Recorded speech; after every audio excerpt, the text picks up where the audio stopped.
Hey there, Larry at Cameo Home Inspection Services and Cameo Real Estate School. I think that it will be a little bit fun to do something a little bit different, and instead of talking about technical stuff, I want to talk about inspection documentation and touch a little bit upon some of the things that get us as inspectors into trouble, because I think it's important that we all understand those things. So to start out, if you've been around the block doing real estate, you've been with their client when they've been handed this report and they look at you and they say, "Good Lord, I cannot believe you sold me this house. Look at all the things that are wrong with this. This is just awful." And sometimes they walk.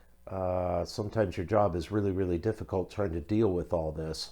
And sometimes I think it's because the inspector didn't do their job putting things into the right perspective for the client. Understand, my job as a home inspector is to find things. That's what I do.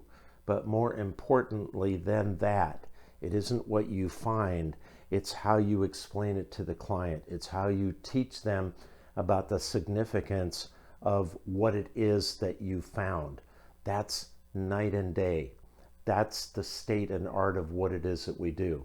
So let's talk about that a little bit, because I have what I affectionately call the 70-20-10 rule. So what that means is that 70% of what I do is a bunch of stuff.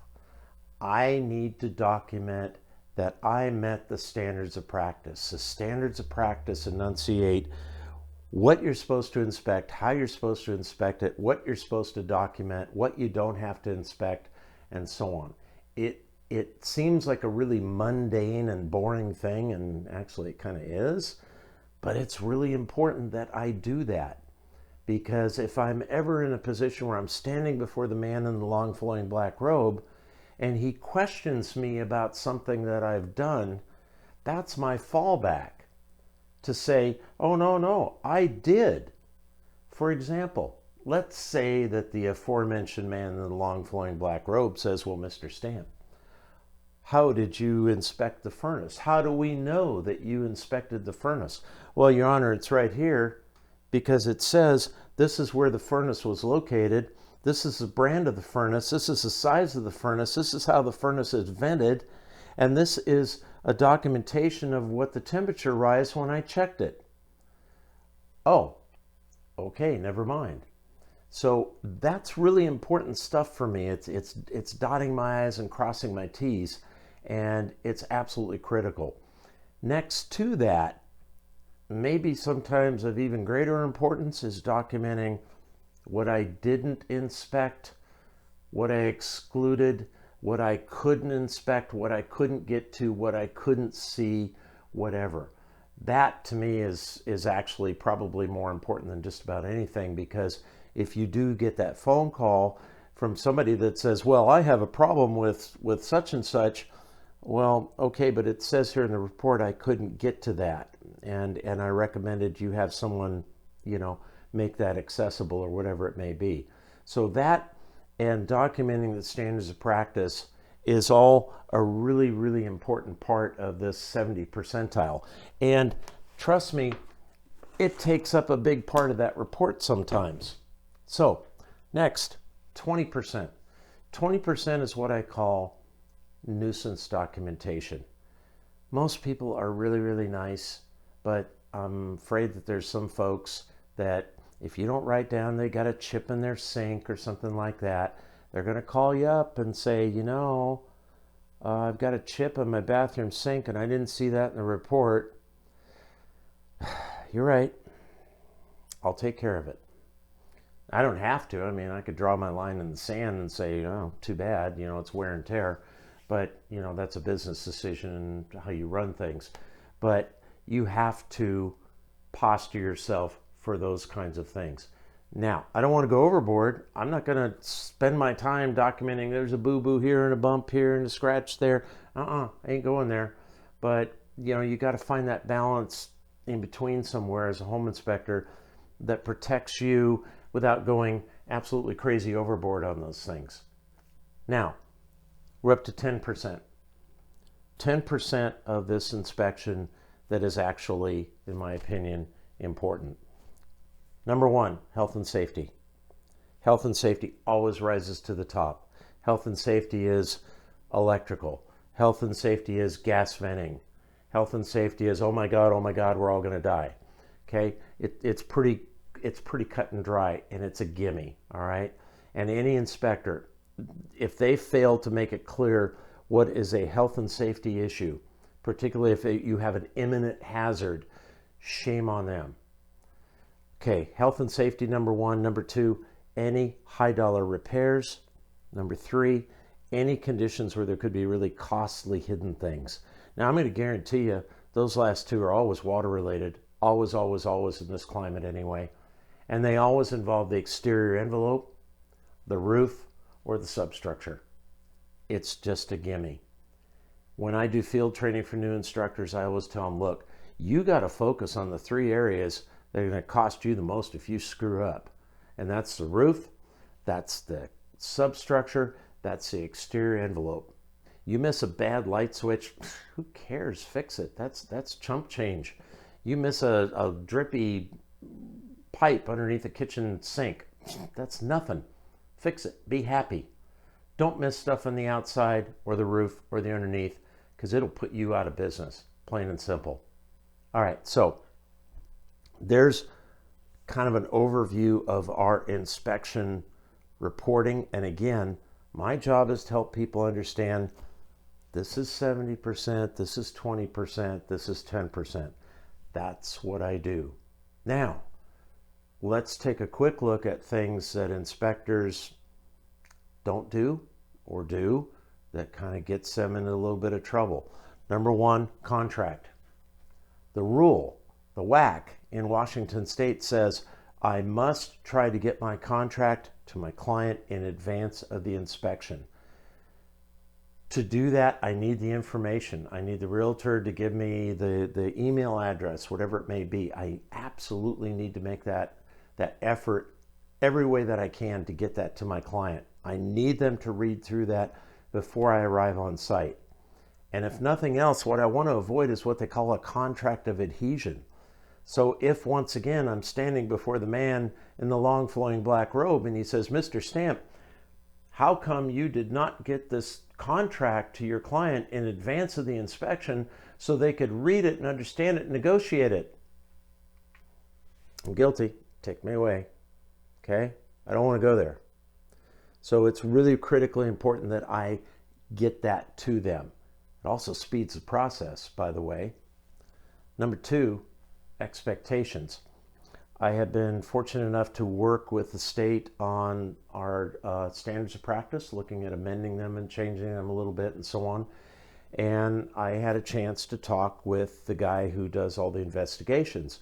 And he said if there's one thing that's fairly axiomatic in all the investigations that he does, is that the inspector failed to make it clear to their client about what it was that they were going to do, what they weren't going to do, what they couldn't do.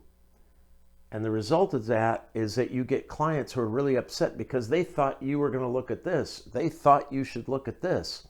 So it is incumbent upon me to make sure that I take every effort possible in advance so that my clients understand all those different things about what I'm going to do and what I'm not going to do and so on.